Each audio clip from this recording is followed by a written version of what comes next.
ચાંગોદર પોલીસે ફટાકડાના 2 ગેરકાયદેસર ગોડાઉન ઝડપી લઈ 2 આરોપીઓની ધરપકડ કરી। નમસ્કાર મિત્રો, હું વિપુલ પટેલ, શિક્ષાપત્રી સંદેશ ન્યૂઝ સત્યની સાથે। એક નજર આજના મુખ્ય સમાચાર પર।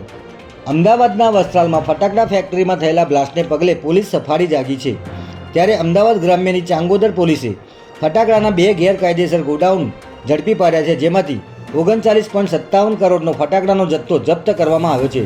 મોડાસર ગામથી અમથાપુર જવાના રસ્તા ઉપર ફટાકડાના ગેરકાયદેસર ગોડાઉન આવેલા હોવાની બાતમીના આધારે પોલીસે અંબિકા ટ્રેડલિંગ નામના 2 ગોડાઉન પર રેડ કરી ગોડાઉનના માલિક અમિત મોદી અને મેનેજર કિશન પટેલની ધરપકડ કરી છે। આ ગોડાઉન માલિકીની શિવરણનીમાં અંબિકા ફટાકડા નામની દુકાન આવેલી હોવાનું જાણવા મળ્યું છે। નારોલ પોલીસ સ્ટેશન હદ વિસ્તારમાંથી પીસીબીની ટીમે ફરી એકવાર દારૂનો મોટો જથ્થો ઝડપી લીધો છે। આજે સવારે એસપી રિંગ રોડ પર કમોડ 4 રસ્તાથી આગળ આવેલી રામદેવ હોટલ અને આઈ માતા હોટલ વચ્ચેના રોડ પરથી પસાર થઈ રહેલા રાજસ્થાનના મિની ટ્રકને પીસીબીની ટીમે બાતમીના આધારે રોકાવીને તપાસ કરતા તેમાંથી દારૂની કુલ 141 પેટી મળી આવી હતી। પકડાયેલા દારૂ અને બિયરના જથ્થાની કિંમત 25 લાખથી પણ વધારેની થાય છે। ત્યારે પોલીસે દારૂ અને મિની ટ્રક સહિત 35 લાખનો મુદ્દામાલ કબજે કર્યો છે।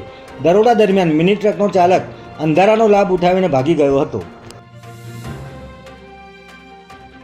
આણંદના વાસદમાં સાડા 4 વર્ષની માસૂમ બાળકીનું અપહરણ કરી દુષ્કર્મ અને નિર્મમ હત્યા કેસના આરોપી સુરેશ પરમારને પોલીસ દ્વારા આત્મરક્ષણમાં કરાયેલા ફાયરિંગમાં ઠાર કરવામાં આવ્યો હતો, પરંતુ આ ઘટનામાં આરોપીએ ચપ્પુ વડે હુમલો કરતા 2 પોલીસ કર્મચારીઓ પણ ઈજાગ્રસ્ત થયા હતા। ત્યારે નાયબ મુખ્યમંત્રી હર્ષ સંઘવી અને ગુજરાતના ડીજીપી GS મલિકે આજે આણંદની હોસ્પિટલની મુલાકાત લીધી હતી અને હુમલામાં ઘાયલ થયેલા પોલીસ કર્મીઓ મહિપાલસિંહ અને રાજવીરસિંહ સાથે મુલાકાત કરી તેમની બહાદુરીને બિરદાવી હતી।